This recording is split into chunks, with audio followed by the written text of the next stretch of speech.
അതുകൊണ്ട് നമുക്ക് നൂറുകണക്കിന് വർഷങ്ങൾ ആയുസ് ഉണ്ടാകാൻ ആഗ്രഹിക്കുന്നത് തെറ്റില്ല എന്നാണ് പറയുന്നത്. പിന്നെ മൂന്നാമത്തെ മന്ത്രത്തിൽ എന്താണ് മനസ്സിലാക്കിയത്? ആത്മഹന്താവ് ആരൊരുവനായാലും ആസുരവും അന്ധകാരവും അജ്ഞാനവും നിറഞ്ഞതുമായ ലോകങ്ങളിൽ എത്തിച്ചേർന്നേ മതിയാകും. ആരാണ് ആത്മഹന്താവ്? ആത്മാവിനെ കുറിച്ച് മനസ്സിലാക്കാതെ ഈ ശരീരബോധത്തിൽ മാത്രം ഇരിക്കുന്ന ഒരാൾ, അല്ലെ? ആത്മാവിന് എന്താണ് ആവശ്യമുള്ളത്? ആധ്യാത്മികമാണ്, അല്ലെ? ആത്മാവ് എന്ന് പറയുന്നത് സനാതനഹ, അതായത് ഒരിക്കലും നശിക്കാത്തതാണ്. അപ്പൊ അങ്ങനെയുള്ള ആത്മാവിന് എന്താണ് ആവശ്യമുള്ളത്? അതിന് സനാതനത്വമാണ് അതിന്റെ ക്വാളിറ്റി പറയുന്നത്, അല്ലെ? അതിന് ഭഗവാന്റെ സേവനത്തിൽ ഏർപ്പെടുക തന്നെയാണ് അതിന്റെ ആവശ്യമുള്ളത്. പക്ഷെ അത് ചെയ്യാതെ നമ്മൾ ഈ ശരീരമാണെന്ന് വിചാരിച്ചുകൊണ്ട് ഈ ശരീരത്തിന് വേണ്ടുന്ന കാര്യങ്ങൾ മാത്രം ചെയ്ത് ഒട്ടും ഭഗവാനെ മനസ്സിലാക്കാനോ ഭഗവാനെ പറ്റി സേവനങ്ങളെ ചെയ്യാനോ ഒന്നിനും താല്പര്യമില്ലാത്ത ഒരു വ്യക്തി ആത്മഹന്താവാണ്. ആ വ്യക്തിക്ക് എങ്ങോട്ടാണ് പോകേണ്ടി വരിക? ആസുരവും അന്ധകാരവും അജ്ഞാനവുമായിട്ടുള്ള ലോകങ്ങളിലേക്ക് പോകേണ്ടി വരും എന്ന് പറയുന്നു. നാലാമത്തെ മന്ത്രത്തിൽ എന്താ പറയണേ? സ്വതാമസ്ഥനെങ്കിലും ഭഗവാന് മനസ്സിനേക്കാൾ വേഗത കൂടിയവനാണ്. സഞ്ചരിക്കാൻ സാധിക്കും. പിന്നെ ദേവന്മാർക്കും ശക്തിമാന്മാരെ എങ്ങനെ മാത്രമേ ഭഗവാനെ മനസ്സിലാക്കാൻ കഴിയുള്ളൂ? നമുക്ക് ഭഗവാനോട് ഭക്തിയുത സേവനത്തിലൂടെ മാത്രമേ ഭഗവാനിലേക്ക് എത്താൻ പറ്റുള്ളൂ. ഭഗവാന്റെ ധാമത്തിലേക്ക് പോകാൻ, ഭഗവാനെ കുറിച്ച് മനസ്സിലാക്കണമെങ്കിൽ ഒക്കെ നമുക്ക് ഒറ്റ ഒരു വഴിയേ ഉള്ളൂ, ഭഗവാന് ഭക്തിയുത സേവനം ചെയ്യാന്ന്. അല്ലാതെ ശക്തന്മാരായ ദേവന്മാർക്കും അതുപോലെ ഋഷിമാർക്കും ഒക്കെ ഭഗവാൻ അപ്രാപ്യനാണെന്ന് ഭഗവത്ഗീതയിലും പറയുന്നുണ്ട്, അല്ലെ? കാറ്റിന്റെയും മഴയുടെയും മറ്റും അതിദേവതകളെ നിയന്ത്രിക്കുന്നു. അതായത് ഭഗവാൻ ഒരിടത്ത് ഇരുന്നു കൊണ്ട് തന്നെ എല്ലാവരെയും നിയന്ത്രിക്കാനുള്ള കഴിവാർക്കൊണ്ട് ഭഗവാനുണ്ട്. അപ്പൊ ഭഗവാനെ കുറിച്ച് നമ്മൾ കേട്ടു കഴിഞ്ഞാൽ നമ്മുടെ ബുദ്ധി ഉപയോഗിച്ച് ഭഗവാനെ അനലൈസ് ചെയ്യാൻ പാടില്ല, അല്ലെ? ഭഗവാൻ എന്ന് പറയുന്നത് അചിന്ത്യനാണ്, നമ്മുടെ ചിന്താധാരയ്ക്കൊക്കെ അപ്പുറത്താണ് ഭഗവാൻ എന്ന് പറയുന്നത്. ഇനി അഞ്ചാമത്തെ മന്ത്രത്തില് ഭഗവാൻ ഇവിടെ എന്ത് പറയുന്നു? സർവേശ്വരൻ ചലിക്കുന്നു, ചലിക്കാതിരിക്കുകയും ചെയ്യുന്നു. അവിടുന്ന് വിദൂരസ്ഥനെങ്കിലും സമീപസ്ഥനുമാണ്. അവിടുന്ന് സകലത്തിന്റെയും അകത്തും പുറത്തും സ്ഥിതി ചെയ്യുന്നു. അപ്പോ എല്ലാം കോൺട്രഡിക്ടറി ആണ്, അല്ലെ? എന്താണ്? ഭഗവാൻ അടുത്തുണ്ട്, എന്നാൽ അകലെയാണ്. ഭഗവാൻ ചലിക്കുന്നു, ചലിക്കാതിരിക്കുകയും ചെയ്യുന്നു. പിന്നെ എല്ലാറ്റിന്റെയും അകത്തും പുറത്തും ഭഗവാനുണ്ട്. ഇതൊക്കെ നമ്മള് കണ്ടു കഴിഞ്ഞു. ഇനി ആറാമത്തെ മന്ത്രം. യസ്തു സർവാണി ഭൂതാനി ആത്മന്യേവാനുപശ്യതി സർവഭൂതേഷു ചാത്മാനം തതോ ന വിജുഗുപ്സതേ. എല്ലാവർക്കും ചൊല്ലാം. യസ്തു സർവാണി ഭൂതാനി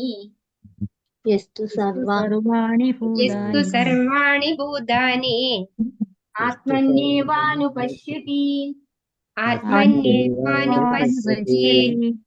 സർവഭൂതേഷു ചാത്മാനം തതോ ന വിജുഗുപ്സതേ.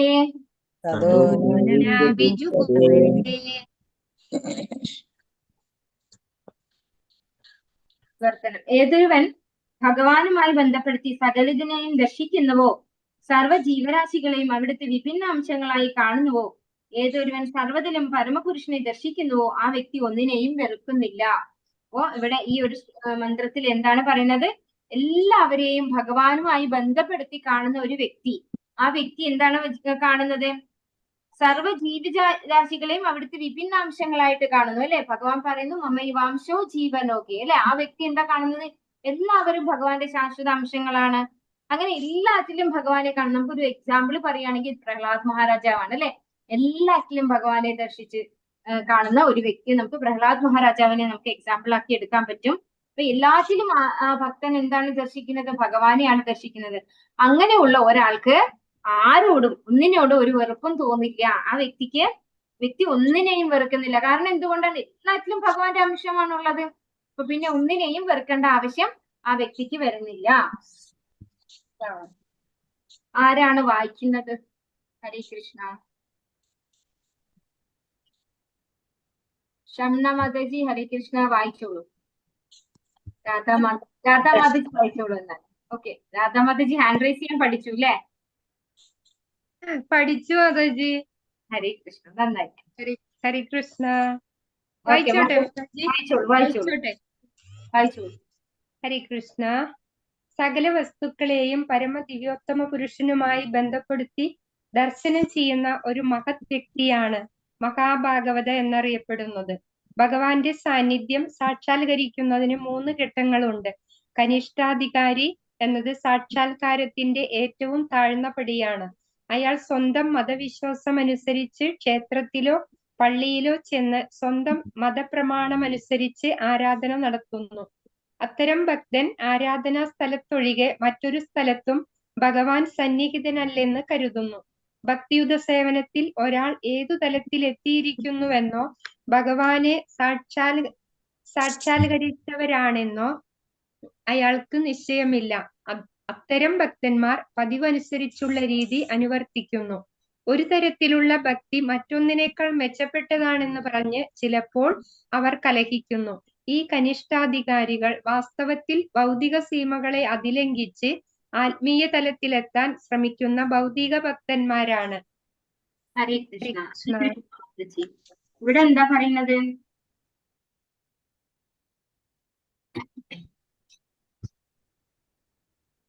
സകല വസ്തുക്കളും പരമദിവ്യോത്തമ പുരുഷനുമായി ബന്ധപ്പെടുത്തി ദർശനം ചെയ്യുന്ന മഹത് വ്യക്തി, ആ വ്യക്തി പറയുന്ന പേരാണ് എന്ത്? മഹാഭാഗവത, അല്ലെ? മഹാഭാഗവതനായിട്ടുള്ള ഒരു വ്യക്തി എന്താ ചെയ്യാ? എല്ലാ വസ്തുക്കളും ഭഗവാനുമായി ബന്ധപ്പെടുത്തിയാണ് ദർശിക്കുക. അങ്ങനെയുള്ള വ്യക്തിയെ മഹാഭാഗവതൻ എന്ന് പറയുന്നു. ഭഗവാന്റെ സാന്നിധ്യം സാക്ഷാത്കരിക്കുന്നതിന് 3 ഘട്ടങ്ങളുണ്ട്. നമ്മള് ഉപദേശാമൃതത്തിലും പഠിച്ചിട്ടുണ്ട്. കനിഷ്ഠാധികാരി, ഉത്തമാധികാരി, മധ്യമാധികാരി, അല്ലെ? ഇങ്ങനെ മൂന്ന് വ്യക്തികളെ കുറിച്ച് നമ്മൾ പഠിച്ചിട്ടുണ്ട്. അപ്പൊ ആരാണ് കനിഷ്ഠാധികാരി? ഏറ്റവും താഴ്ന്ന ലെവലിൽ തുടക്കക്കാരനായിട്ടുള്ള വ്യക്തിയാണ്. ആ വ്യക്തി എങ്ങനെയാണ് ആരാധന ചെയ്യാം? അമ്പലത്തിൽ പോയി ഭഗവാനെ ദർശിക്കും. അവിടെ മാത്രമേ ആ വ്യക്തിക്ക് ആരെ കാണാൻ പറ്റുള്ളൂ? ഭഗവാനെ കാണാൻ പറ്റുള്ളൂ, അല്ലെ? കനിഷ്ഠ അധികാരി എന്ന് പറഞ്ഞു കഴിഞ്ഞാൽ ഭക്തിയിൽ അധികം പുരോഗമിച്ചിട്ടില്ലാത്ത ഒരു വ്യക്തിയാണ്. അദ്ദേഹം അമ്പലത്തിലോ പള്ളിയിലോ പോയി ഭഗവാനെ ദർശിക്കും. അവിടെ മാത്രമേ ഭഗവാനെ അയാൾക്ക് ദർശിക്കാൻ സാധിക്കുള്ളൂ. മറ്റാരിലും ഭഗവാനെ ദർശിക്കാൻ ആർക്ക് കഴിയില്ല? കനിഷ്ഠ അധികാരിക്ക് കഴിയില്ല. അപ്പോ ഒരു ശുദ്ധ ഭക്തനെയോ അല്ലെങ്കിൽ ഒരു മധ്യമ ഭക്തനെയോ ഒന്നും കണ്ടാൽ ആരും ഐഡന്റിഫൈ ചെയ്യില്ല. കനിഷ്ഠ അധികാരിയായിട്ടുള്ള ആള് ഐഡന്റിഫൈ ചെയ്യില്ല എന്നാണ് പറയുന്നത്. ഇവരെ ഭൗതിക എന്താ പറയുക, ഈ കനിഷ്ഠ അധികാരികൾ വാസ്തവത്തിൽ ഭൗതിക സീമകളെ അതിലംഘിച്ച് ആത്മീയ തലത്തിലെത്താൻ ശ്രമിക്കുന്ന ഭൗതിക ഭക്തന്മാരാണ്. അതായത് അവര് ഭൗതികരാണ് ശരിക്കും, പക്ഷെ അവർക്ക് അറിയാം ആധ്യാത്മികതയിലാണ് പോകേണ്ടത്. പക്ഷെ എന്താണ്, അവർ അതിൽ നിന്ന് പുറത്ത് കടന്നിട്ടില്ല. ആ ഒരു ബിഗിനിങ് സ്റ്റേജ്, അതാണ് പറയുന്നത്. ഭക്തിയിലേക്ക് വരുന്ന ബിഗിനിങ് സ്റ്റേജിലുള്ള ആളെല്ലാവരും എന്താണ്? ഭൗതികവാദികൾ തന്നെയാണ്. അവര് ഭൗതികരായിട്ടുള്ള ആളുകൾ തന്നെയാണ്. അവര് കനിഷ്ഠ അധികാരികളാണ്. കനിഷ്ഠ അധികാരി എന്നത് സാക്ഷാത്കാരത്തിന്റെ ഏറ്റവും താഴ്ന്ന പടിയാണ്. അയാൾ സ്വന്തം മതവിശ്വാസം അനുസരിച്ച് ക്ഷേത്രത്തിലോ പള്ളിയിലോ ചെന്ന് ആരാധന നടത്തുന്നു. സ്വന്തം മതപ്രമാണം അനുസരിച്ച് ആരാധന നടത്തുന്നു. അത്തരം ഭക്തൻ ആരാധനാ സ്ഥലത്തൊഴികെ മറ്റൊരു സ്ഥലത്തും ഭഗവാൻ സന്നിഹിതനല്ലെന്ന് കരുതുന്നു. ഭക്തിയുടെ സേവനത്തിൽ ഒരാൾ ഏത് തലത്തിൽ എത്തിയിരിക്കുന്നുവെന്നോ ഭഗവാനെ സാക്ഷാത്കരിച്ചവർ ആരെന്നോ അയാൾക്ക് അറിയില്ല. അപ്പൊ ആരാണ് ഒരു ശുദ്ധ ഭക്തൻ, അല്ലെ? ആരാണ് ഭഗവാനെ സാക്ഷാത്കരിച്ചത്? എല്ലാവരെയും എങ്ങനെയാ കാണുക? അവര് ഒരേ ലെവലിലാണ് അങ്ങനെയുള്ള കനിഷ്ഠ ഭക്തര് കാണുന്നത്.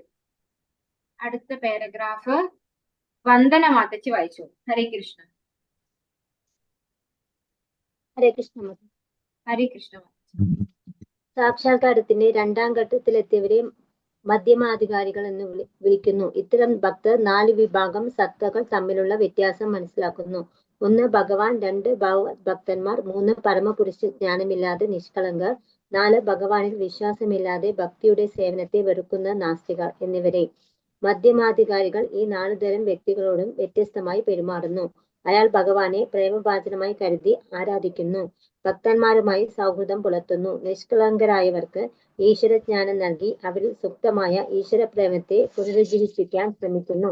പക്ഷേ ഭഗവാന്റെ നാമത്തെ പോലും അവജ്ഞയോടെ കാണുന്ന നാസ്തികനെ സമീപിക്കുന്നില്ല. ഹരേ കൃഷ്ണ. ഹരേ കൃഷ്ണ. അപ്പോ മധ്യമാധികാരി, അല്ലെ? മധ്യമാധികാരിയെ കുറിച്ചാണ് ഇതിൽ പറയുന്നത്. അവരെങ്ങനെയുള്ള കൂട്ടരാണ്? അവര് 4 വിഭാഗത്തിലാണ് ആളുകളെ കാണുന്നത്. 4 കാറ്റഗറൈസ് ചെയ്തിട്ടാണ് അവര് ആളുകളെ കാണുന്നത്. എന്താണ്? 1 ഭഗവാൻ. ഭഗവാനോട് അവർക്ക് എന്തുണ്ട്? വിശ്വാസമുണ്ട്, പ്രേമഭക്തി ഉണ്ട്, എല്ലാം ഉണ്ട്, അല്ലെ? ഭഗവാനെയാണ് ആശ്രയിക്കേണ്ടത്, ഭഗവാനെയാണ് നമ്മൾ സാക്ഷാത്കരിക്കേണ്ടത് എന്നൊക്കെ ഒരു മധ്യമാധികാരിക്ക് ബോധ്യമുണ്ട്. പിന്നെ ഭഗവാന്റെ ഭക്തന്മാര്, അവരെ ഐഡന്റിഫൈ ചെയ്യുന്നുണ്ട്. ആര്? മധ്യമ ഭക്തന്മാര്. പിന്നെയോ പരമപുരുഷ ജ്ഞാനമില്ലാത്ത നിഷ്കളങ്കർ. അതായത് സാധാരണ ആളുകൾക്ക് ആരെ കുറിച്ച് അറിയില്ല? ഭഗവാനെ കുറിച്ച് മറന്നാണ്, അല്ലെ? നമ്മളിപ്പോ സാധാരണ ഇപ്പൊ കൂലിപ്പണി എടുക്കുന്നവരെയൊക്കെ നമ്മൾ കണ്ടു കഴിഞ്ഞാൽ അവർക്കൊന്നും നാമം ജപിക്കാനൊന്നും താല്പര്യം ഉണ്ടാവില്ല അല്ലെ. അവർക്ക് അറിയില്ല.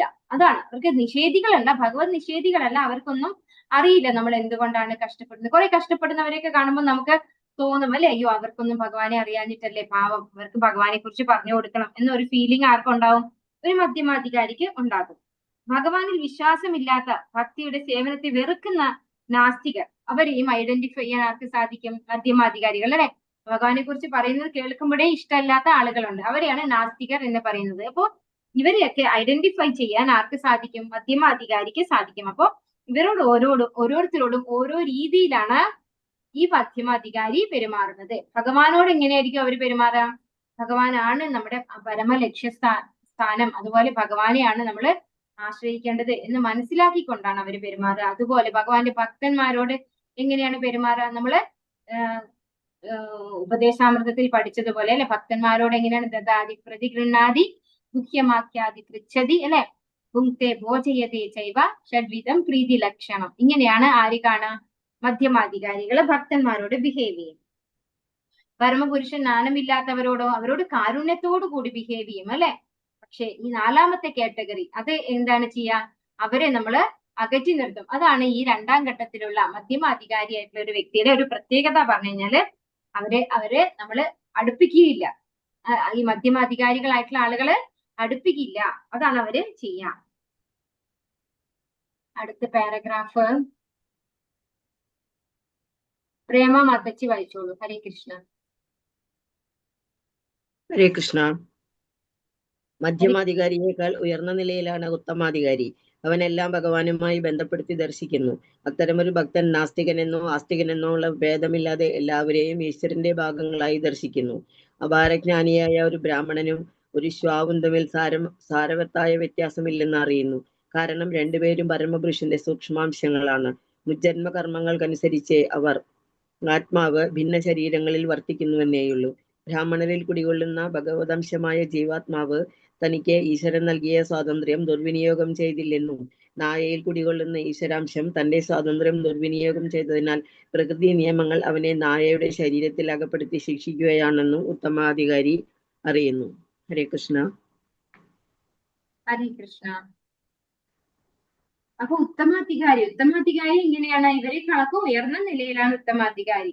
അവരെല്ലാം ഭഗവാനുമായി ബന്ധപ്പെടുത്തി ദർശിക്കുന്നു. അപ്പോ നമ്മൾ ഈ ശ്ലോകത്തിൽ പറഞ്ഞിരിക്കുന്നത് എന്താണ്? ഏതൊരുവൻ ഭഗവാനുമായി ബന്ധപ്പെടുത്തി സകലതിനെയും ദർശിക്കുന്നുവോ, സർവ്വ ജീവരാശികളെയും അവിടുത്തെ വിഭിന്നാംശങ്ങളായി കാണുന്നുവോ, ഏതൊരുവൻ സർവ്വത്തിലും പരമപുരുഷനെ ദർശിക്കുന്നു, ആ വ്യക്തി ഒന്നിനെയും വെറുക്കുന്നില്ല. ഈ പറഞ്ഞിരിക്കുന്ന ശ്ലോകം ആരെ കുറിച്ചാണ്? ഉത്തമാധികാരിയെ കുറിച്ചാണ് അല്ലെ. മധ്യമാധികാരിയേക്കാൾ ഉയർന്ന നിലയിലാണ് ഉത്തമാധികാരി. അവൻ എല്ലാം ഭഗവാനുമായി ബന്ധപ്പെടുത്തി ദർശിക്കുന്നു. അത്തരം ഒരു ഭക്തൻ നാസ്തികനെന്നോ ആസ്തികനെന്നോ ഉള്ള ഭേദമില്ലാതെ എല്ലാവരെയും ഈശ്വരന്റെ ഭാഗങ്ങളായി ദർശിക്കുന്നു. എല്ലാവരെയും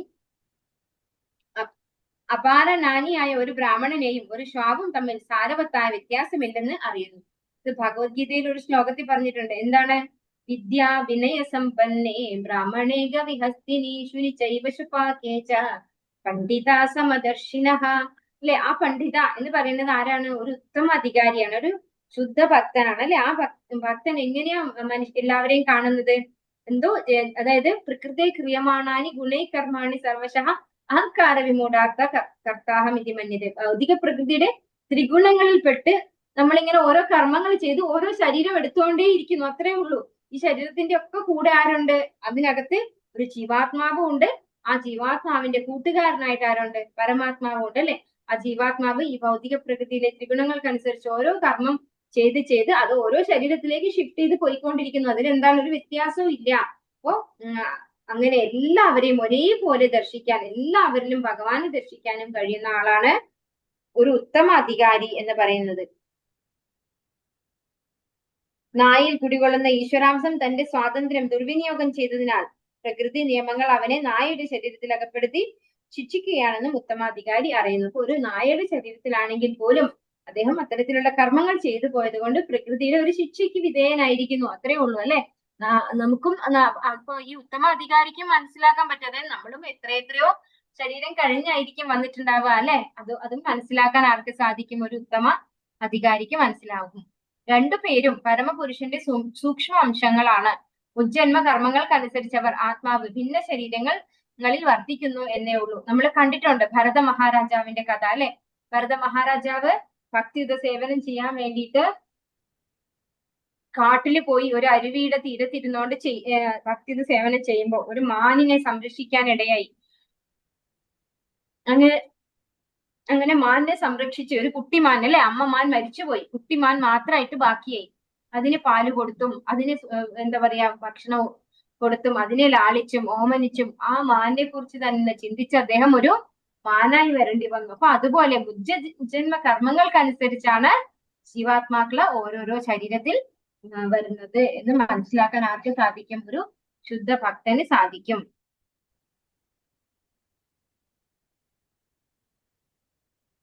ബ്രാഹ്മണന്റെയോ ശ്വാനന്റെയോ നിർദ്ദിഷ്ട കർമ്മഗതിയെ കണക്കാക്കാതെ ഉത്തമാധികാരി രണ്ടുപേർക്കും നന്മ ചെയ്യാൻ ശ്രമിക്കുന്നു. അത്തരത്തിൽ അഭിജ്ഞനായ ഒരു ഭക്തൻ ഭൗതിക ശരീരത്താൽ വഴിപിഴപ്പിക്കപ്പെടുന്നില്ല. എന്നാൽ അവരുടെ ഉള്ളിൽ സ്ഥിതി ചെയ്യുന്ന ആത്മീയ സ്ഫുലിംഗങ്ങൾ ആത്മാവ് ആകർഷിക്കപ്പെടുകയാണ് ചെയ്യുന്നത്. അപ്പോ രണ്ടുപേർക്കും നന്മ ചെയ്യുന്നത് എന്ത് പ്രവൃത്തിയാണ്? ഭഗവാന്റെ നാമസങ്കീർത്തനം, അതുപോലെ ഭഗവാന്റെ സേവനം അല്ലെ. ഭൗതികമായ അപൂർണതയാൽ നഗ്ന നേത്രങ്ങൾക്ക് ഒരു വസ്തുവിനെയും ശരിയായി കാണാൻ സാധിക്കുന്നില്ല. ഉന്നത സ്രോതസ്സുകളിൽ നിന്ന് അറിവ് നേടാതെ ഒരാൾക്ക് ശരിയായ ദർശനം സാധ്യമാവില്ല. അടുത്ത പാരഗ്രാഫ്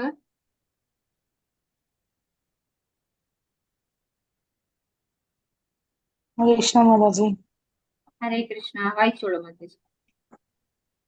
ഉത്തമാധികാരി അനുസരിച്ച് ബാഹ്യമോടിയായി ഏകത്വവും സൗഹൃദവും പുലർത്തുകയും എന്നാൽ ശാരീരിക നിലവാരത്തിൽ പ്രവർത്തിക്കുകയും ചെയ്യുന്നവർ കപട മനുഷ്യ സ്നേഹികൾ മാത്രമാണ്. പ്രപഞ്ച സാഹോദര്യം എന്ന സങ്കല്പം ഉത്തമാധികാരികളിൽ നിന്ന് തന്നെ പഠിക്കേണ്ടതുണ്ട്. അല്ലാതെ വ്യക്തിഗത ആത്മാവിനെയോ, അതായത് ജീവാത്മാവ്, എല്ലാ ജീവജാലങ്ങളിലും കുടികൊള്ളുന്ന പരമപുരുഷന്റെ വിസ്തരണമായ പരമാത്മനെയോ മനസ്സിലാക്കാത്ത മൂഢനായ ഒരു വ്യക്തിയിൽ നിന്നല്ല. ഈ 6ാമത്തെ മന്ത്രത്തിൽ ഒരാള് യഥാക്രമം ദർശിക്കണമെന്ന് സൂചിപ്പിക്കുന്നു. മുൻ ആചാര്യന്മാരെ പിന്തുടരണമെന്നാണ് ഇതിനർത്ഥം. അനുപശ്യതി എന്നതാണ് ഇതിനനുയോജ്യമായ സംസ്കൃത പദം. അനു എന്നാൽ പിന്തുടരുക എന്നർത്ഥം, പശ്യതി എന്നാൽ ദർശിക്കുക എന്നർത്ഥം.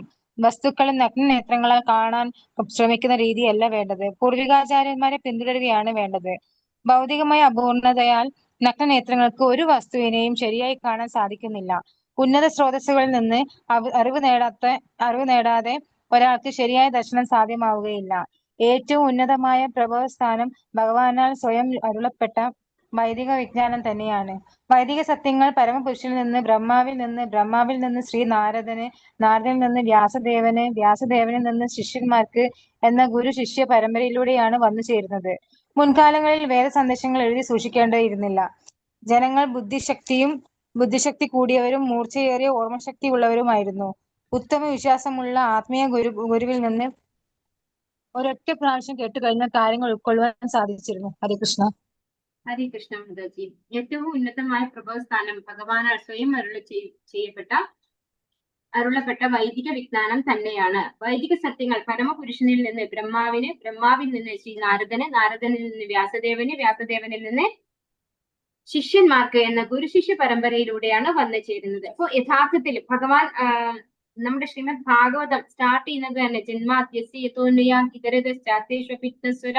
തേനേ ബ്രഹ്മഹൃദായ ആദികവേ അല്ലെ. ഭഗവാൻ ഹാർട്ട് ടു ഹാർട്ട് ട്രാൻസ്മിഷൻ ആണ് ചെയ്തത്. ഭഗവാൻ തന്നെയാണ് വേദങ്ങളുടെ കർത്താവെന്ന് ഭഗവത്ഗീതയിൽ 15ാമത്തെ അധ്യായത്തിൽ 15ാമത്തെ ശ്ലോകത്തിൽ പറഞ്ഞിട്ടുണ്ട് അല്ലെ. വേദൈശ്ച സർവൈ അഹമേവ വേദ്യോ വേദാന്ത കൃദ്വേദ വിദേവചാഹം. അപ്പൊ ഭഗവാനാണ് വേദങ്ങളുടെ ഒക്കെ ഉപജ്ഞാതാവ്. അങ്ങനെയുള്ള ഭഗവാൻ തേനേ ബ്രഹ്മഹൃദായ ആദികവയെ, അതായത് ആദികവി പറയുന്നത് ആരാണ്? ബ്രഹ്മാവാണ് അല്ലെ. ആ ബ്രഹ്മാവിന് ഹാർട്ട് ടു ഹാർട്ട് ട്രാൻസ്മിഷൻ ആണ് കൊടുത്തിട്ടുള്ളത്. അപ്പൊ ഭഗവാനാൽ അരുളം ചെയ്യപ്പെട്ടിട്ടുള്ളതാണ് വൈദിക വിജ്ഞാനം എന്ന് പറയുന്നത്. അത് ഭഗവാൻ തന്നെ നേരിട്ട് പകർന്നു കൊടുത്തിരിക്കുന്നു ബ്രഹ്മാവിന്. അവിടെ നിന്ന് ഇങ്ങോട്ട് ഗുരുശിഷ്യ പരമ്പരയിലൂടെയാണ് ജ്ഞാനം പകർന്നു വരുന്നത് അല്ലെ. യഥാർത്ഥത്തിലുള്ള ഒരു ഗുരുശിഷ്യ പരമ്പര എന്ന് പറയുന്നത് സ്റ്റാർട്ട് ചെയ്യുന്നത് ഭഗവാനിൽ നിന്നാണ്. അപ്പൊ നമുക്കിപ്പോ ഒരു ഗുരുശിഷ്യ പരമ്പരയിലൂടെ ആണോ എന്നറിയാൻ താങ്കളുടെ, അതായത് ഗുരുവിന്റെ ഗുരു ആരാണ് എന്ന് ചോദിക്കുമ്പോൾ അദ്ദേഹത്തിന് ഒരു ഗുരുവിന്റെ പേര് പറയാൻ കഴിയണം അല്ലെ. അപ്പൊ എവിടെ നിന്ന് തുടങ്ങണം? ഭഗവാനിൽ നിന്ന് തുടങ്ങുന്ന രീതിയിലുള്ളതായിരിക്കണം ഒരു ഗുരുശിഷ്യ പരമ്പര. ഇന്നത്തെ കാലത്ത് വേദശാസ്ത്രങ്ങൾക്ക് നിരവധി വ്യാഖ്യാനങ്ങളുണ്ട്. മിക്കവയും വ്യാസദേവന്റെ ഗുരുശിഷ്യ പരമ്പരയിലൂടെ വരുന്നവയല്ല. ഇത് അടുത്ത പാരഗ്രാഫ് ആണ്. രാധാ മാതാജി വായിച്ചോളൂ. ഹരേ കൃഷ്ണ. ഹരികൃഷ്ണ മാതാജി. ഇന്നത്തെ കാലത്ത് വേദശാസ്ത്രങ്ങൾക്ക് നിരവധി വ്യാഖ്യാനങ്ങളുണ്ട്. എന്നാൽ മിക്കവയും വ്യാസദേവന്റെ ഗുരുശിഷ്യ പരമ്പരയിലൂടെ വരുന്നവയല്ല. ശ്രീല വ്യാസദേവന്റെ അവസാനത്തേതും പരിപൂർണവും ഉദാത്തവുമായ കൃതി ശ്രീമദ് ഭാഗവതമാണ്. ഇത് വേദാന്ത സൂത്രത്തിന്റെ ആധികാരിക വ്യാഖ്യാനമത്രേ. ഭഗവാൻ സ്വയം അരുളി ചെയ്തതും വ്യാസദേവൻ ഗ്രന്ഥരൂപത്തിലാക്കിയതുമായ ഭഗവത്ഗീതയും ഉണ്ട്. ഇവയാണ് ഏറ്റവും പ്രധാനപ്പെട്ട ദൃശ്യശാസ്ത്രങ്ങൾ. ഭഗവത്ഗീതയിലെയോ ശ്രീമദ് ഭാഗവതത്തിലെയോ തത്വങ്ങൾക്ക് വിരുദ്ധമായ വ്യാഖ്യാനങ്ങൾ അനധികൃതങ്ങളാണ്. ഉപനിഷത്തുക്കൾ, വേദാന്തസൂത്രം, വേദങ്ങൾ, ഭഗവത്ഗീത, ശ്രീമദ് ഭാഗവതം എന്നിവയ്ക്കിടയിൽ പരിപൂർണമായ രഞ്ജിപ്പുണ്ട്. വ്യാസദേവന്റെ ശിഷ്യപരമ്പരയിൽ നിന്ന് ശിക്ഷണം ലഭിക്കാതെ ആരും വേദങ്ങളെക്കുറിച്ചുള്ള നിഗമനങ്ങളിൽ എത്തിച്ചേരാൻ ശ്രമിക്കരുത്. ഭഗവാനിലും അവിടുത്തെ വിവിധ ശക്തിവിശേഷങ്ങളിലും വിശ്വാസമുള്ളവരിൽ നിന്നും വേദം ഗ്രഹിക്കേണ്ടതുണ്ട്. ഹരികൃഷ്ണ. പാരഗ്രാഫ് കൂടെ വായിച്ചോളൂ മതി. ഹരികൃഷ്ണ. ഭഗവത്ഗീത 18:54 അനുസരിച്ച് മുക്തന്റെ തലത്തിലെത്തിക്കഴിഞ്ഞ ബ്രഹ്മഭൂത ഒരാൾക്ക് മാത്രമേ ഉത്തമാധികാരിയായി തീരാനും എല്ലാ ജീവജാലങ്ങളെയും സ്വന്തം സഹോദരനായി കാണാനും കഴിയുകയുള്ളൂ. വസ്തുസംബന്ധമായ നേട്ടം ലക്ഷ്യമിടുന്ന രാഷ്ട്രീയക്കാർക്ക് ഈ വീക്ഷണം പുലർത്താൻ സാധ്യമല്ല. ഉത്തമാധികാരിയുടെ ലക്ഷണങ്ങൾ അനുകരിക്കുന്നവർ പ്രശസ്തിക്കും പ്രതിഫലത്തിനുമായി മറ്റുള്ളവരുടെ ബാഹ്യാവരണമായ ശരീരത്തെ സേവിക്കുന്നു, പക്ഷേ ഈശ്വരാംഗമായ ആത്മാവിനെ സേവിക്കുന്നില്ല. അത്തരം അനുകരണം നടത്തുന്നവർക്ക് ആത്മീയ ലോകത്തെക്കുറിച്ച് യാതൊരു അറിവുമില്ല. ഉത്തമാധികാരി ശരീരത്തിനുള്ളിൽ സ്ഥിതി ചെയ്യുന്ന ആത്മാവിനെ ദർശിച്ച് സേവിക്കുന്നു. അപ്രകാരം ഭൗതിക വശങ്ങളും സ്വാഭാവികമായും നിർവഹിക്കപ്പെടുന്നു. ഹരേ കൃഷ്ണ മാതാജി. ഹരേ കൃഷ്ണ മാതാജി. അപ്പൊ ഇവിടെ എന്താ പറയുന്നത്? ഇന്നത്തെ കാലത്ത് വേദശാസ്ത്രങ്ങൾക്ക് നിരവധി വ്യാഖ്യാനങ്ങളുണ്ട്. മിക്കവയും വ്യാസദേവന്റെ ഗുരുശിഷ്യ പരമ്പരയിലൂടെ വരുന്നവയല്ല. ശ്രീ വ്യാസദേവന്റെ അവസാനത്തേതും പരിപൂർണവും ഉദാത്തവുമായ കൃതി ശ്രീമദ് ഭാഗവതമാണ്. അപ്പൊ ഒരുപാട് പേര്, നമുക്ക് ഭഗവത്ഗീത തന്നെ നമുക്ക് ഇഷ്ടം പോലെ കിട്ടും അല്ലെ? മാർക്കറ്റ് ഓരോരുത്തർ എഴുതിയത് അവനവന് തോന്നുന്ന രീതിയിലാണ് അവർ എഴുതുക അല്ലെ? ഇവിടെ അങ്ങനെയാണ് ഭഗവാൻ ഉദ്ദേശിച്ചത്, അല്ലെങ്കിൽ ഭഗവാൻ എന്ന് പോലും അവർക്ക് തോന്നില്ല. അവരെന്താ പറയാ, ഭഗവാൻ എന്ന് പറയുന്നത് ശ്രീകൃഷ്ണനല്ല, അദ്ദേഹത്തിന്റെ എന്താ പറയാ, എനിക്കറിയില്ല അത്ര പറഞ്ഞു തരാൻ, അങ്ങനെയൊന്നും പറഞ്ഞു തരാൻ. അത് പലതരത്തിൽ അവർ വളച്ചൊടിച്ചുകൊണ്ട് ഭഗവാൻ എന്ന വ്യക്തിയല്ല ആരാധിക്കേണ്ടത് അല്ലെ, അദ്ദേഹത്തിലെ എന്താ പറയാ ശക്തിന്നോ അല്ലെ, അങ്ങനെ എന്തെങ്കിലുമൊക്കെ പറഞ്ഞാണ് അവർ എഴുതുക. എല്ലാം ഒന്നും നേരിട്ട് ഭഗവാനാണ് ഇത് പറയുന്നത് അല്ലെങ്കിൽ എന്ന കോണ്ടെക്സ്റ്റില് പറയുന്നത്. ചിലതൊക്കെ പറയും ഇങ്ങനെ മഹാഭാരത യുദ്ധം എന്ന് പറഞ്ഞൊന്നില്ല, ഇത് നമ്മുടെ മനസ്സാണ് ഈ യുദ്ധം, ഇങ്ങനെയൊക്കെ പറയുന്നവരും ഉണ്ട്, അങ്ങനെ എക്സ്പ്ലനേഷൻ തരുന്നവരൊക്കെ ഉണ്ട്. അപ്പൊ പലതും എന്താണ് അവരവരുടെ ഇഷ്ടത്തിനനുസരിച്ച് വ്യാഖ്യാനങ്ങൾ പലരും പലതരത്തിൽ എഴുതുന്നുണ്ട്. പക്ഷേ ഗുരുശിഷ്യ പരമ്പരയിലൂടെ വന്നിട്ടുണ്ടെങ്കിൽ അവർക്കാണ് യഥാർത്ഥത്തിൽ ഭഗവാനെ കുറിച്ചും ഭഗവാന്റെ ഈ വൈദിക സാഹിത്യങ്ങളെ കുറിച്ചും യഥാർത്ഥത്തിൽ പറഞ്ഞു തരാൻ സാധിക്കുന്നത്. അങ്ങനെ 4 പരമ്പരയാണ് നമുക്കിവിടെ ഉള്ളത് എന്നാണ് പറഞ്ഞു തരുന്നത്. അതായത് ഒന്ന് രുദ്ര സമ്പ്രദായത്തില്, മറ്റൊന്ന് ശ്രീ സമ്പ്രദായത്തില്, ഇനി ഒന്ന് കുമാര സമ്പ്രദായം, 4 കുമാരന്മാരിൽ നിന്ന് വന്നിട്ടുള്ളത്, പിന്നെ ഒന്ന് ബ്രഹ്മമധ്വ ഗൗഡീയ സമ്പ്രദായം, നമ്മളിപ്പോ ഫോളോ ചെയ്യുന്ന സമ്പ്രദായം ബ്രഹ്മമധ്വ ഗൗഡീയ സമ്പ്രദായം. ഭഗവാൻ സ്വയം അരുൾ ചെയ്തതും വ്യാസദേവൻ ഗ്രന്ഥരൂപത്തിലാക്കിയതുമായ ഭഗവത്ഗീതയും ഉണ്ട്. ഇവയാണ് ഏറ്റവും പ്രധാനപ്പെട്ട ദൃശ്യശാസ്ത്രങ്ങൾ. വ്യാസദേവന്റെ ഗുരുശിഷ്യ പരമ്പരയിൽ നിന്ന് ശിക്ഷണം ലഭിക്കാതെ ആരും വേദങ്ങളെ കുറിച്ചുള്ള നിഗമനങ്ങളിൽ എത്തിച്ചേരാൻ ശ്രമിക്കരുത്. ഭഗവത്ഗീത 18:54 അനുസരിച്ച് മുക്തന്റെ തലത്തിൽ എത്തിക്കഴിഞ്ഞ ഒരാൾക്ക് മാത്രമേ ഉത്തമാധികാരിയായി തീരാനും എല്ലാ ജീവജാലങ്ങളെയും സ്വന്തം സഹോദരനായി കാണാനും കഴിയുകയുള്ളൂ. അപ്പൊ ഭഗവാൻ പറയുന്നുണ്ട് അഹം ബീജപ്രദപിത അല്ലെ. അപ്പൊ എല്ലാവരും ഭഗവാന്റെ മക്കളാണെന്ന് മനസ്സിലാക്കിക്കൊണ്ട് എല്ലാവരും ഒരേ തലത്തിൽ കാണാൻ ആർക്കേ സാധിക്കുള്ളൂ? ഉത്തമാധികാരിയായിട്ടുള്ള ശുദ്ധ ഭക്തൻ, അതായത് ഒരു മുക്താത്മാവാണ് ഉത്തമാധികാരി എന്നാണ് ഇവിടെ പറയുന്നത്. ആ വ്യക്തി എന്താണ്? മുക്തനാണ്. എല്ലാ ഭൗതിക മാലിന്യങ്ങളിൽ നിന്നും മുക്തനായിരിക്കും ഒരു ഉത്തമാധികാരി. അങ്ങനെയുള്ള ഒരു ഉത്തമാധികാരിക്ക് മാത്രമേ എല്ലാ ജീവജാലങ്ങളെയും സ്വന്തം സഹോദരനായിട്ട് കാണാൻ സാധിക്കുള്ളൂ എന്നാണ് ഇവിടെ പറഞ്ഞു തരുന്നത്. അപ്പൊ ഈ ഒരു ശ്ലോകത്തില് 6ാമത്തെ അല്ലെങ്കിൽ ഈ ഒരു മന്ത്രത്തില്, ഈശോപനിഷത്തിലെ മന്ത്രം എന്നാണ് പറയുക, ശ്ലോകമല്ല. ഈ മന്ത്രത്തില് എന്താണ് പറയുന്നത്? ഭഗവാനുമായിട്ട് ബന്ധപ്പെടുത്തി എല്ലാറ്റിനെയും കാണാൻ കഴിയുന്ന ഒരാൾക്ക് ഒന്നിനോടും തന്നെ ഒരു വെറുപ്പ് എന്ന് പറയുന്ന സംഭവം ഉണ്ടാവില്ല എന്ന് പറയുന്നു അല്ലെ. അടുത്ത ശ്ലോകം കൂടി എടുക്കാം നമുക്ക്. യസ്മിൻ സർവാണി ഭൂതാനി ആത്മൈവാഭൂദ്വിജാനതഃ തത്ര കോ മോഹകഃ ശോകഃ ഏകത്വം അനുപശ്യതഃ. എല്ലാവർക്കും ചൊല്ലാം. യസ്മിൻ സർവാണി ഭൂതാനി യസ്മിൻ സർവാണി ഭൂതാനി ആത്മൈവാഭൂദ്വിജാനതഃ ആത്മൈവാഭൂദ്വിജാനതഃ തത്ര കോ മോഹകഃ ശോകഃ തത്ര കോ മോഹകഃ ശോകഃ ഏകത്വം അനുപശ്യതഃ. ഏകത്വം അനുപശ്യതഃ. എല്ലാ ജീവജാലങ്ങളും ഗുണപരമായി ഈശ്വരന് തുല്യരായ ആത്മീയ സ്ഫുലിംഗങ്ങളായി വീക്ഷിക്കുന്നവൻ ശരിയായ ജ്ഞാനമുള്ളവനാണ്. അപ്പോൾ അയാൾക്ക് മായയെന്നോ ഭയമെന്നോ എന്തനുഭവപ്പെടാനാണ്? അപ്പൊ എല്ലാവരെയും ഗുണപരമായിട്ട് ഈശ്വരന് തുല്യരായ ആത്മീയ സ്ഫുലിംഗങ്ങളായി വീക്ഷിക്കുന്നവൻ മമ്മൈ വാംശോ ജീവലോകെ അല്ലെ. ഭഗവാന്റെ ഒരു ആത്മീയ സ്ഫുലിംഗമാണ് നമ്മൾ ഓരോരുത്തരും. അങ്ങനെ കാണുന്ന ഒരാൾക്ക് ഒന്നും മായയെ ഒന്നും ഭയപ്പെടേണ്ടതില്ല, ഭയവും ഇല്ല അല്ലെ. ആ വ്യക്തിക്ക് എന്താണ് ഭയം ഇല്ല, ഒന്നും ഉണ്ടാവില്ല അല്ലെ, ഒരു ബുദ്ധിമുട്ടും ഉണ്ടാവില്ല. മായേനെ അയാൾക്ക് പേടിയില്ല, പേടി എന്ന് പറയുന്ന സംഭവം അയാൾക്കില്ല. എല്ലാം ഭഗവാന്റെ ആത്മീയ സ്ഫുലിംഗമായിട്ട് കാണുന്ന ഒരു വ്യക്തി. അപ്പൊ നമ്മൾ കുറച്ചുകൂടെ അഡ്വാൻസ് ആയിട്ട് പോവാണ്.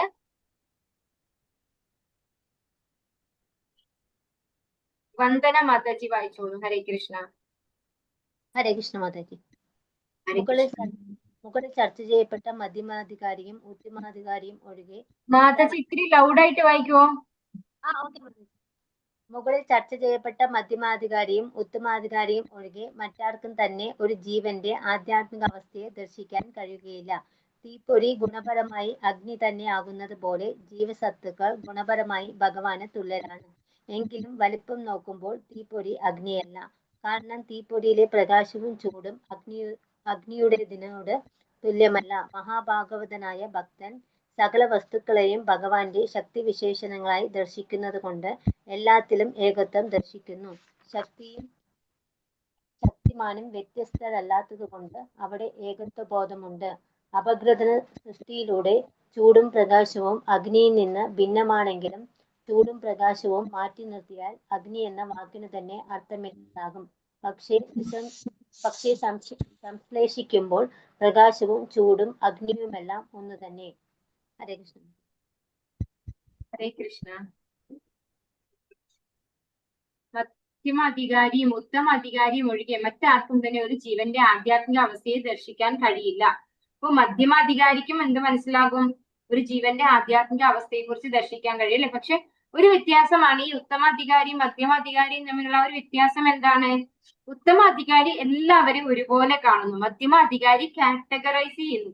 എങ്ങനെയാണ് കാറ്റഗറൈസ് ചെയ്യുന്നത്? ഭഗവാനെ ഒരു തരത്തില്, പിന്നെ ഭക്തന്മാരെ ഒരു തരത്തില്, പിന്നെ ഭഗവാനെ കുറിച്ച് അറിവില്ലാത്ത അല്പജ്ഞാനികളായിട്ടുള്ള അല്ലെങ്കിൽ ഒന്നും അറിവില്ലാത്ത ആളുകളെ അവരോട് കരുണയോടുകൂടി ബിഹേവ് ചെയ്യുന്നു. പിന്നെ ഒരു കാറ്റഗറൈസ് ചെയ്യുന്നു, അതായത് ഭഗവാന്റെ ഭഗവത് നിഷേധികളായിട്ടുള്ള നാസ്തികരായിട്ടുള്ള ആളുകളെ അവര് അകറ്റി നിർത്തുന്നു. അപ്പൊ ഇതാണ് മധ്യമാധികാരിയുടെ ഒരു പ്രത്യേകത.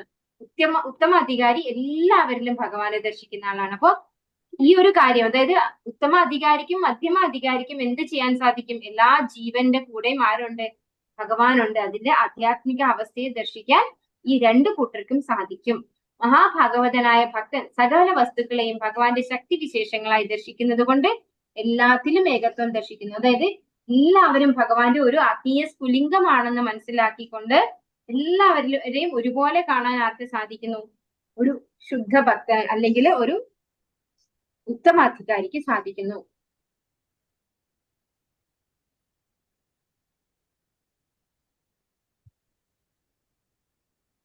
പ്രേമ മാതച്ചി വായിച്ചുള്ള അടുത്ത പാരഗ്രാഫ്. ഹരേ കൃഷ്ണ. വേദശാസ്ത്രങ്ങളുടെ അഭിപ്രായം അനുസരിച്ച് ഏകത്വം അനുപശ്യത എന്ന പ്രയോഗം എല്ലാ ജീവരാശികളിലും ഏകത്വം ദർശിക്കണമെന്ന് സൂചിപ്പിക്കുന്നു. പരമോന്നതമായ പൂർണ്ണത്തിന്റെ ഭഗവാൻ അറിയപ്പെടുന്ന 80% ഗുണങ്ങളും വ്യക്തിഗത സ്ഫുലിംഗങ്ങൾക്ക്, അതായത് ജീവാത്മാക്കൾക്ക് ഉണ്ട്. എന്നാൽ അവ അളവിന്റെ കാര്യത്തിൽ ഭഗവാനോട് തുല്യരല്ല. ജീവാത്മാക്കൾ പരമപുരുഷന്റെ സൂക്ഷ്മാംശങ്ങളാകയാൽ ഈ ഗുണങ്ങൾ അവയിലും ചെറിയ അളവിൽ കാണുന്നു. മറ്റൊരു തരത്തിൽ പറഞ്ഞാൽ സമുദ്രത്തിലെ ഒരു തുള്ളി വെള്ളത്തിലെ ഉപ്പിന്റെ അളവിനെ മുഴുവൻ സമുദ്രത്തിൽ അടങ്ങിയിട്ടുള്ള ഉപ്പുമായി താരതമ്യം ചെയ്യാൻ കഴിയില്ല. എന്നാൽ രാസഘടനാപരമായി ഒരു തുള്ളി ജലത്തിലെ ഉപ്പിന് സമുദ്രത്തിൽ മുഴുവനായി അടങ്ങിയ ഉപ്പിന്റെ ഗുണങ്ങളുണ്ട്. ഗുണപരമായും പരിമാണത്തിലും വ്യക്തിഗത ജീവസത്ത ഭഗവാനെ സമനാണെങ്കിൽ ഭൗതിക ശക്തിക്ക് വിധേയനാകുക എന്ന പ്രശ്നം തന്നെ ഉണ്ടാവുമായിരുന്നില്ല. ശക്തരായ അതിദേവതകൾ ഉൾപ്പെടെ ഒരു ജീവസത്തകൾക്കും പരമോന്നത സത്തയെ ഒരു രീതിയിലും അതിക്രമിക്കാനാകില്ലെന്ന് മുൻ ശ്ലോകങ്ങളിൽ പറയുകയുണ്ടായി. അതുകൊണ്ട് ഒരു ജീവൻ എല്ലാ വിധത്തിലും ഭഗവാനെ സമനാണെന്നല്ല ഏകത്വം എന്നതുകൊണ്ട് അർത്ഥമാക്കുന്നത്. എന്നാൽ ഒരു കുടുംബത്തിൽ എല്ലാ അംഗങ്ങളുടെയും താല്പര്യം ഒന്നാകുന്നത് പോലെയോ ഭിന്ന വ്യക്തിത്വമുള്ള പൗരന്മാരടങ്ങുന്ന ഒരു രാഷ്ട്രത്തിന്റെ രാഷ്ട്ര താല്പര്യം ഒന്നായിരിക്കുന്നത് പോലെയോ വിപുലമായ അർത്ഥത്തിൽ ഇവിടെ ഒരു താല്പര്യം മാത്രമേ ഉള്ളൂ എന്ന് വ്യക്തമാക്കുന്നു. ജീവാത്മാക്കൾ ജീവസത്തകൾ പരമപുരുഷന്റെ അതേ പരമോന്നത കുടുംബത്തിലെ അംഗങ്ങളാകയാൽ അവരുടെ താല്പര്യങ്ങളും പരമോന്നത സത്തയുടെ താല്പര്യങ്ങളും വ്യത്യസ്തമല്ല. ഓരോ ജീവസത്തയും പരമോന്നത സത്തയുടെ സന്തതിയാണ്. എല്ലാ ജീവജാലങ്ങളും പക്ഷിമൃഗാദികളും സസ്യജാലങ്ങളുമെല്ലാം ഭഗവാന്റെ തടസ്ഥ ശക്തിയുടെ ഉൽപ്പന്നങ്ങളാണെന്ന് ഭഗവത്ഗീത 7:5 പ്രസ്താവിക്കുന്നു. അതുകൊണ്ട് അവയൊക്കെ പരമോന്നത സത്യയുടെ കുടുംബത്തിൽപ്പെടുന്നു. ഹരേ കൃഷ്ണ മാതാജി. കൃഷ്ണ മാതാജി. ഇവിടെ എന്താ പറയുന്നത്, നേരത്തെയുള്ള പാരഗ്രാഫിൽ ഒരു പോയിന്റ് കൂടെ പറയാൻ വിട്ടു.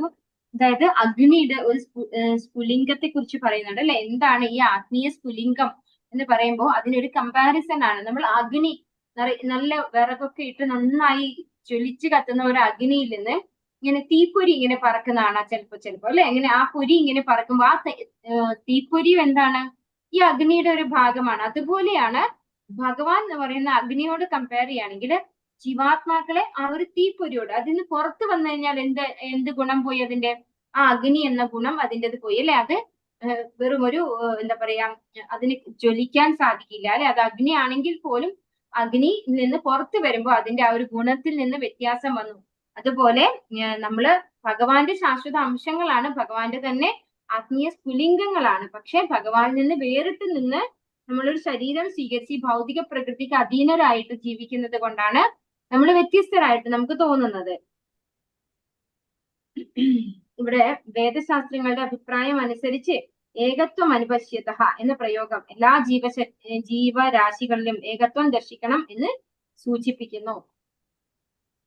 ഇവിടെ കാണാം സ്ലൈഡില്. പരമോന്നത പൂർണ്ണത്തിന്റെ ഭഗവാൻ അറിയപ്പെടുന്ന 80% ഗുണങ്ങളും വ്യക്തിഗത സ്ഫുലിംഗങ്ങൾക്ക് ജീവാത്മാക്കൾക്ക് ഉണ്ട്.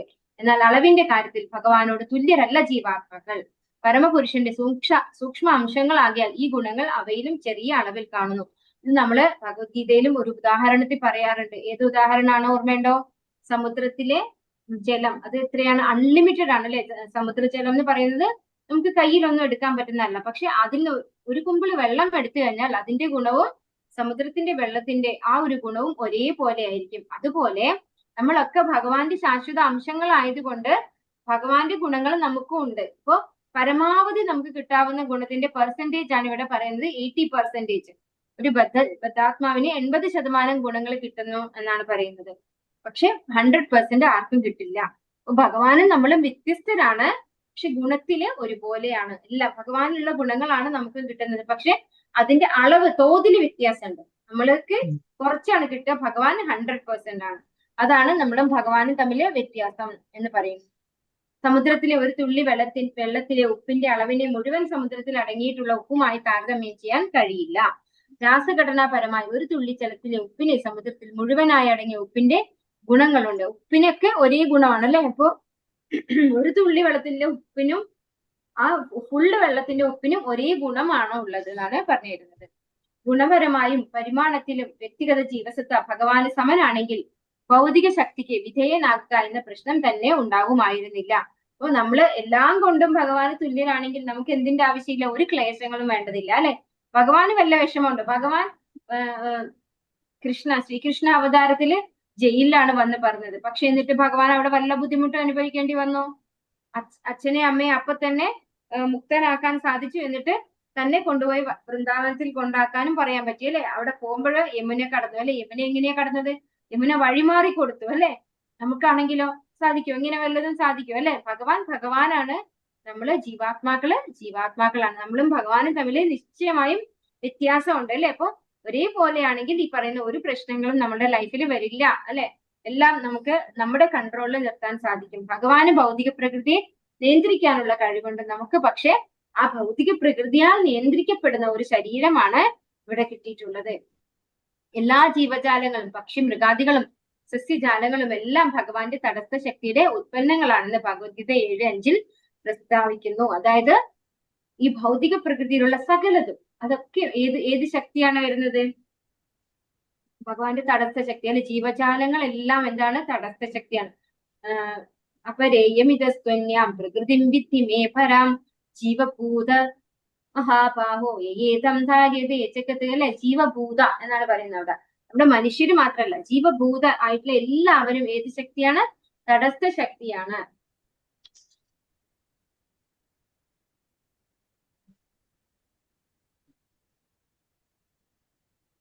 ഷംന മാതാജി വായിച്ചോളൂ. ഹരേ കൃഷ്ണ.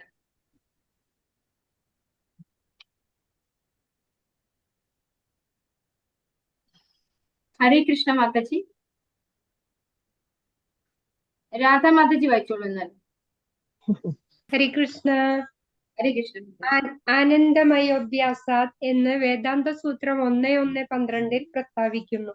അതായത് ഭഗവാൻ ഉൾപ്പെടെയുള്ള എല്ലാ ആത്മീയ സത്തകളും പ്രകൃത്യാ ശാശ്വത ആനന്ദത്തിനായി ഉദ്ദേശിക്കപ്പെട്ടിട്ടുള്ളവരാണ്. ഭൗതിക ശരീരത്തിൽ കുടുങ്ങിക്കഴിയുന്ന ജീവസത്ത നിരന്തരം ആനന്ദം അന്വേഷിക്കുന്നു. എന്നാൽ അവ തെറ്റായ തലത്തിലാണ് അന്വേഷണം നടത്തുന്നത്. ഭൗതിക ലോകത്തിൽ നിന്ന് അന്യമായി പരമപുരുഷൻ തന്റെ എണ്ണമറ്റ കൂട്ടുകാരുമൊത്ത് ആനന്ദം അനുഭവിക്കുന്ന ആധ്യാത്മിക തലം സ്ഥിതി ചെയ്യുന്നുണ്ട്. ആ തലത്തിൽ ഭൗതിക ത്രിഗുണങ്ങളുടെ കണിക പോലുമില്ല. അതിനാൽ ആ വിധാനത്തെ നിർഗുണം എന്ന് പറയുന്നു. നിർഗുണതലത്തിൽ ആനന്ദജന്യമായ വസ്തുക്കളെ സംബന്ധിച്ച് ഒരിക്കലും ഏറ്റുമുട്ടലില്ല. ഭൗതിക ലോകത്തിൽ ആനന്ദ കേന്ദ്രം ശരിയായതല്ലാത്തതിനാൽ ജീവസത്തകൾ തമ്മിൽ ഏറ്റുമുട്ടലുണ്ടാകുന്നു. ഉദാത്തമായ രാസനൃത്തത്തിന്റെ കേന്ദ്രമായ പരമപുരുഷൻ തന്നെയാണ് ആനന്ദത്തിന്റെ യഥാർത്ഥ കേന്ദ്രം. നാം എല്ലാം ഒരേ അതീന്ദ്രിയ താല്പര്യത്തോടെ ഇതിൽ പങ്കുചേർന്ന് ഭഗവാനോടൊപ്പം ജീവിതം ആസ്വദിക്കേണ്ടവരാണ്. അതാണ് ആത്മീയ താല്പര്യത്തിന്റെ ഉന്നത തലം. ഏകാത്മതയുടെ ഈ പരിപൂർണ രൂപം സാക്ഷാത്കരിക്കുന്നതോടെ മായയുടെയും വിലാപത്തിന്റെയും അവസ്ഥ ഇല്ലാതാവുന്നു. ഹരികൃഷ്ണ. ഹരേ കൃഷ്ണ മാതാജി. ഇവിടെ എന്താ പറയുന്നത്? ആനന്ദമയോ അഭ്യാസാത് അല്ലെ. ഇന്ന് വേദാന്ത സൂത്രം പറയുന്നു ഭഗവാൻ ഉൾപ്പെടെയുള്ള എല്ലാ ജീവസത്തകളും നിരന്തരം ആനന്ദം അന്വേഷിക്കുന്നു. ഭഗവാൻ എന്താണ്? ആനന്ദത്തിന്റെ മൂർത്തിയാണ് അല്ലെ. ഭഗവാനിൽ തന്നെയാണ് ഭഗവാൻ. ആത്മാരാമൻ എന്നാണ് ഭഗവാനെ പറയുന്നത് അല്ലെ. ഭഗവാനിൽ തന്നെയാണ് ആനന്ദം ഉള്ളത്. പക്ഷെ നമ്മളൊക്കെ എങ്ങനെയാണ് ചെയ്യുന്നത്?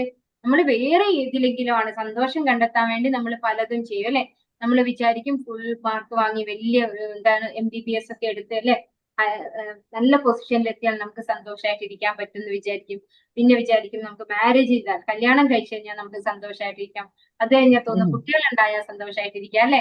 അങ്ങനെ ഓരോന്ന് ചെയ്തു നോക്കും നമ്മൾ സന്തോഷം കിട്ടാൻ വേണ്ടി, ആനന്ദം കിട്ടാൻ വേണ്ടിയിട്ട്. അപ്പൊ എല്ലാവരും ആനന്ദം അന്വേഷിച്ചുകൊണ്ടിരിക്കുകയാണ് ഇവിടെ എന്നാണ് പറയുന്നത് അല്ലെ.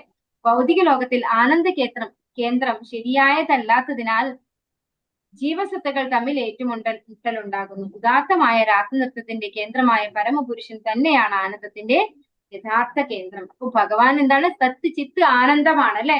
അങ്ങനെയുള്ള ഭഗവാൻ തന്നെയാണ് യഥാർത്ഥത്തിലുള്ള ആനന്ദം ഇരിക്കുന്നത്. അപ്പോ നമ്മൾ ഈ ഭൗതിക ലോകത്ത് ഒന്ന് മാറി നോക്കൂ അല്ലെ. ഇതിൽ നിന്ന് എനിക്ക് ആനന്ദം കിട്ടും, ഇതിൽ നിന്ന് എനിക്ക് ആനന്ദം കിട്ടുന്നു. പക്ഷെ ഏതിൽ നിന്നും നമുക്ക് കിട്ടില്ല ആനന്ദം. എന്തുകൊണ്ടാണ് അത് കിട്ടാത്തത്? എല്ലാവരും വ്യത്യസ്തമായ ആറ്റിറ്റ്യൂഡ് ഉള്ളവരാണ് അല്ലെ. എല്ലാവർക്കും ആഗ്രഹം മറ്റൊരാളെ സന്തോഷിപ്പിക്കാനല്ല, അവനവന് സന്തോഷമായിട്ട് ഇരിക്കണം എന്നാണ്. വ്യത്യസ്തമായ ചിന്താഗതിയുണ്ട്, വ്യത്യസ്തമായ ആഗ്രഹങ്ങളുണ്ട് അല്ലെ. അപ്പൊ അങ്ങനെ വെച്ചുകൊണ്ട് അതായത് മറ്റൊരാൾക്ക് സന്തോഷം കൊടുക്കാനല്ല ആരും ശ്രമിക്കുന്നത്, എനിക്ക് സന്തോഷമായിട്ടിരിക്കണം എന്നാണ്. അതുകൊണ്ട് തന്നെ ആർക്കും എവിടെയും സന്തോഷം കാണാൻ സാധിക്കില്ല. അപ്പോ രാസനൃത്തത്തിന്റെ കേന്ദ്രമായ ഭഗവാൻ തന്നെയാണ് യഥാർത്ഥത്തിലുള്ള പരമാനന്ദത്തിന്റെ കേന്ദ്രം. നാം എല്ലാം ഒരേ അതീന്ദ്രിയ താല്പര്യത്തോടെ ഇതിൽ പങ്കുചേർന്ന് ഭഗവാനോടൊപ്പം ജീവിതം ആസ്വദിക്കേണ്ടതാണ്. അതായത് ഭഗവാന്റെ ധാമത്തിലേക്ക് തിരിച്ചു പോയി കഴിഞ്ഞാൽ നമുക്കൊക്കെ എന്താണ് ഇതിലൊക്കെ പങ്കുകൊള്ളാം അല്ലെ. അതിന് നമ്മൾ എന്താ ചെയ്യേണ്ടത്? ഇവിടെ ഭക്തിയുത സേവനം ചെയ്യണം അല്ലെ. നിരന്തരം ഭക്തിയുത സേവനത്തിൽ ഏർപ്പെട്ടാൽ മാത്രമേ നമുക്ക് ഭഗവാന്റെ ധാമത്തിലേക്ക് തിരിച്ചുപോയി ഭഗവാനോടൊപ്പം ഇത്തരത്തിലുള്ള ഒരു ജീവിതം അല്ലെ, രാസനൃത്തം അതുപോലെയുള്ള ജീവിതം നമുക്ക് ആസ്വദിക്കണമെങ്കിൽ ഭഗവാന്റെ ധാമത്തിലേക്ക് തിരിച്ചു പോകണം. അടുത്ത പാരഗ്രാഫ് ഷംന മാതാജി ഉണ്ടോ?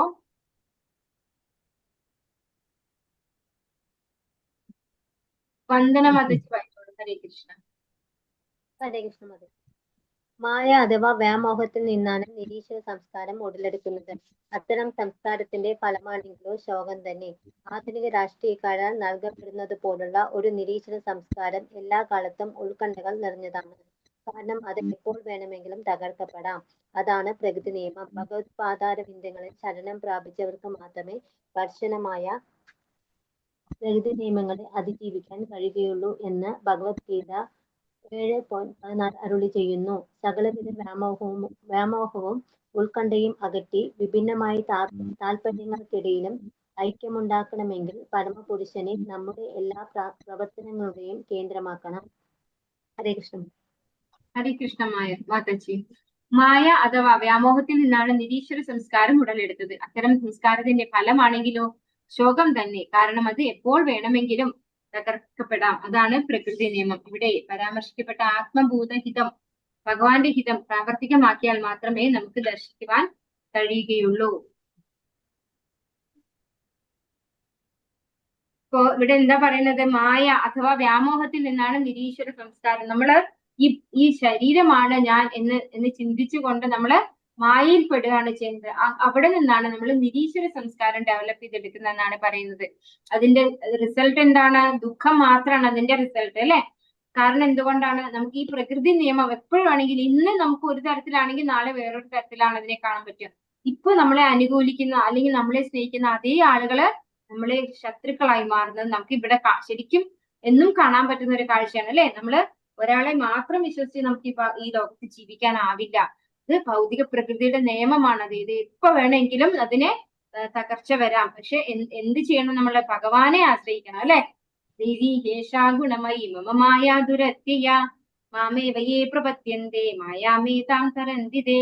ഭഗവാനെ ആശ്രയിക്കുന്നവർക്ക് മാത്രമാണ് ഈ മായയിൽ നിന്ന് പുറത്തു കടക്കാൻ സാധിക്കുള്ളൂ.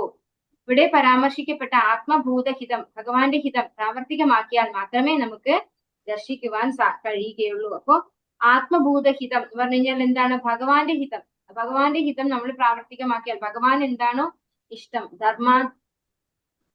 ധർമ്മം തു സാക്ഷാത് ഭഗവത് പ്രണീതം എന്ന് പറയും. അതായത് ഭഗവാനെ സന്തോഷിപ്പിക്കുന്നത് എന്തോ അതാണ് ധർമ്മം. അപ്പൊ ഭഗവാനെ പ്രീതിപ്പെടുത്തിയാൽ മാത്രമേ നമുക്ക് യഥാർത്ഥ ഒരു വിഷൻ, കാഴ്ച നമുക്ക് കിട്ടുള്ളൂ. ഈ മന്ത്രത്തിൽ തന്നെ ഉപയോഗിച്ചിട്ടുള്ളതാണ് ആത്മൈവാഭൂത്, അല്ലെ? യസ്മിൻ സർവാണി ഭൂതാനി ആത്മൈവാഭൂത് വിചാനതഃ. അതാണ് ഇവിടെ പറയുന്നത്.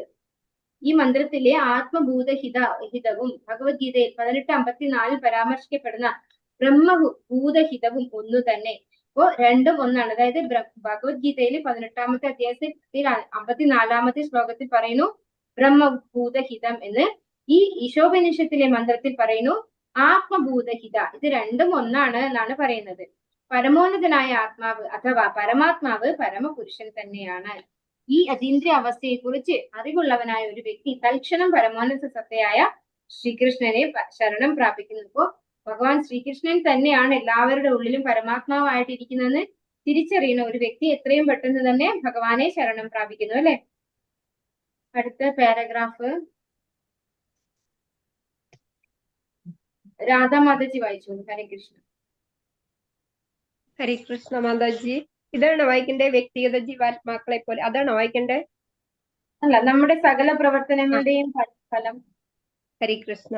നമ്മുടെ സകല പ്രവർത്തനങ്ങളുടെയും ഫലം പ്രഭുവിന്റെ താല്പര്യങ്ങൾ സാക്ഷാത്കരിക്കുന്നതിനായി ഉപയോഗിക്കപ്പെടണം, മറ്റൊന്നിനും ആവരുത്. ഇവിടെ പരാമർശിക്കപ്പെട്ട ആത്മഭൂതഹിതം ഭഗവാന്റെ ഹിതം പ്രാവർത്തികമാക്കിയാൽ മാത്രമേ നമുക്ക് ദർശിക്കാൻ കഴിയുകയുള്ളൂ. ഈ മന്ത്രത്തിലെ ആത്മഭൂതഹിതവും ഭഗവത്ഗീതയിൽ 18:54 പരാമർശിക്കപ്പെടുന്ന ബ്രഹ്മഭൂതഹിതവും ഒന്നു തന്നെ. പരമോന്നതനായ ആത്മാവ് അഥവാ പരമാത്മാവ് പരമപുരുഷൻ തന്നെയാണ്. ജീവസത്തകളെല്ലാം സൂക്ഷ്മാംശങ്ങളായ ആത്മാക്കളാണ്. വ്യക്തിഗതരായ സൂക്ഷ്മാംശങ്ങളായ ആത്മാക്കളെയെല്ലാം പരിപാലിക്കുന്നത് പരമാത്മാവ് തന്നെയാണ്.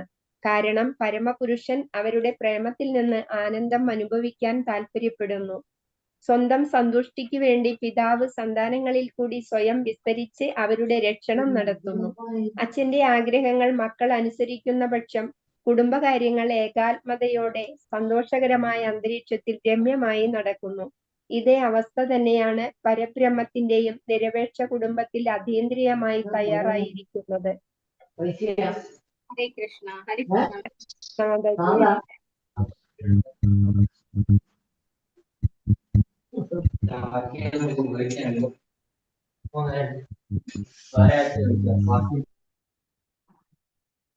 ഹരേ കൃഷ്ണ മാതാജി. അപ്പൊ ഇവിടെ നമ്മള് പറഞ്ഞു കഴിഞ്ഞതാണ്, എന്നാലും പറയാണ്. ബ്രഹ്മഭൂത ഹിതവും ആത്മഭൂത ഹിതവും ഈ ശ്ലോകത്തിൽ ഉപയോഗിച്ച വാക്കും ഭഗവത്ഗീതയിൽ ഉപയോഗിച്ച വാക്കും ഒരേ അർത്ഥമാണ് തരുന്നത് എന്ന് പറയുന്നു.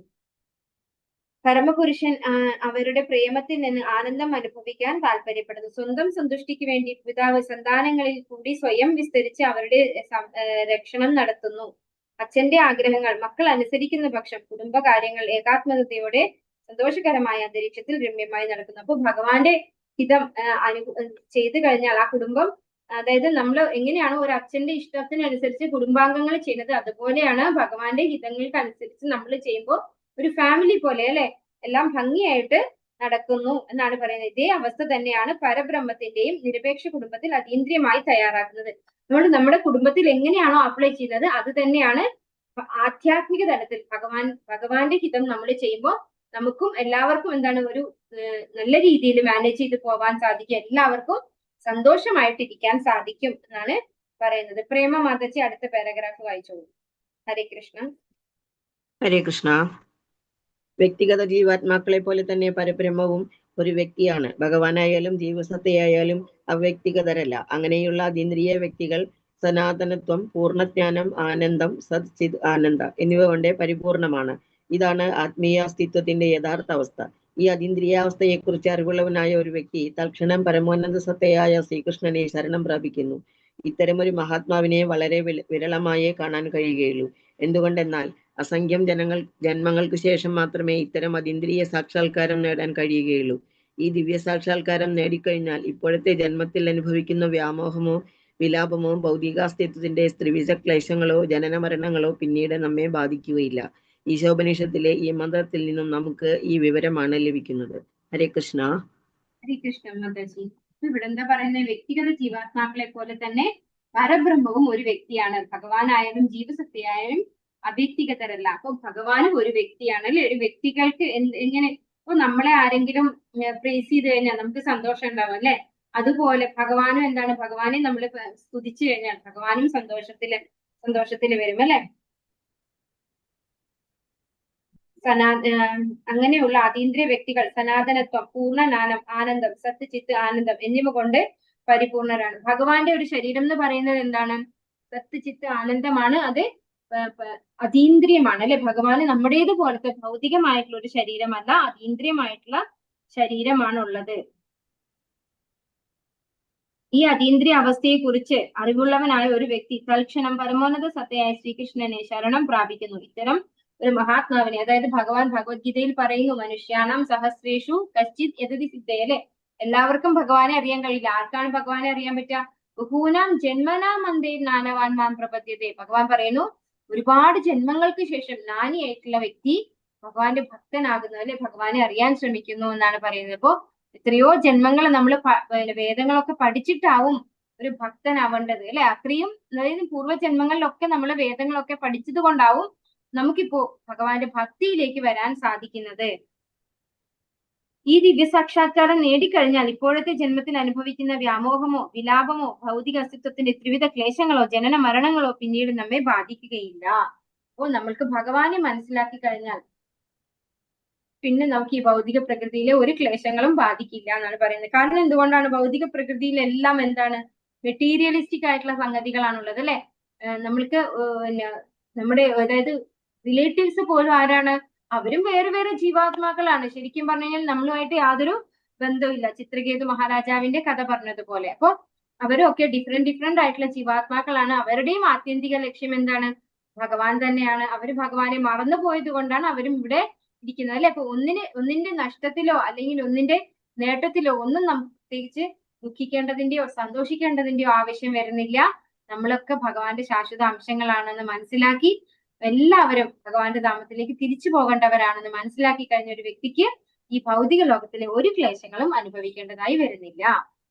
പിന്നെ അതുപോലെ ഭഗവാൻ ഒരു വ്യക്തിയാണ് അല്ലെ. പക്ഷെ ആ വ്യക്തിത്വം എങ്ങനെയാണ് പറയുന്നത്? അതീന്ദ്രിയനായ വ്യക്തിയാണ്. നമ്മളെ പോലെ ഭൗതികനായിട്ടുള്ള ഒരു വ്യക്തിയല്ല ഭഗവാൻ എന്നാണ് നമ്മൾ മനസ്സിലാക്കേണ്ടത്.